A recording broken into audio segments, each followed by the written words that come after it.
আপনারা যদি ইসলামের পক্ষে কোরআনের পক্ষে দাঁড়িপাল্লা ভোট দেন, আপনারা কি কি কারণে সবের বাকি হবেন? এই দেওয়ার কারণে আপনারা আল্লাহর পক্ষে দিচ্ছেন, কোরআনের পক্ষে দিচ্ছেন। আপনাদের জন্য জান্নাত অবদান জাহান। আমি বলি, যারা কোরআনের বিরুদ্ধে ভোট দিবে তারা গুণাগার হবে, কারণ ওরা ভোট পাওয়ার পরে, নির্বাচিত হওয়ার পরে এরা টেন্ডারবাজি করবে, চাঁদাবাজি করবে এবং রাস্তার টাকা বাড়ি খাবে, বিভিন্ন প্রজেক্টের টাকা বাড়ি খাবে। এটা হলো তাদের কাজ। মা বোনদের জন্য বিধবা ভাতা আছে, বয়স্ক ভাতা আছে, শিশু ভাতা আছে, মাতৃকালী ভাতা আছে, প্রতিবন্ধী ভাতা আছে। এগুলা কি আপনারা পান? এগুলো পান না।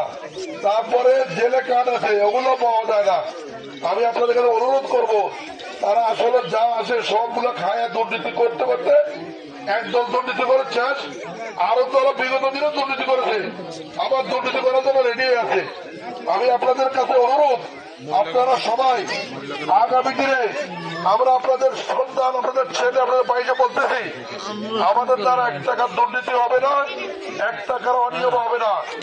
এবং আমি বলতে চাই, আপনারা যদি ইসলামের পক্ষে কোরআনের পক্ষে দাঁড়িপাল্লা ভোট দেন, আপনারা কি কি কারণে সবের বাকি হবেন? এই দেওয়ার কারণে আপনারা আল্লাহর পক্ষে দিচ্ছেন, কোরআনের পক্ষে দিচ্ছেন। আপনাদের জন্য জান্নাত অবদান জাহান। আমি বলি, যারা কোরআনের বিরুদ্ধে ভোট দিবে তারা গুণাগার হবে, কারণ ওরা ভোট পাওয়ার পরে, নির্বাচিত হওয়ার পরে এরা টেন্ডারবাজি করবে, চাঁদাবাজি করবে এবং রাস্তার টাকা বাড়ি খাবে, বিভিন্ন প্রজেক্টের টাকা বাড়ি খাবে। এটা হলো তাদের কাজ।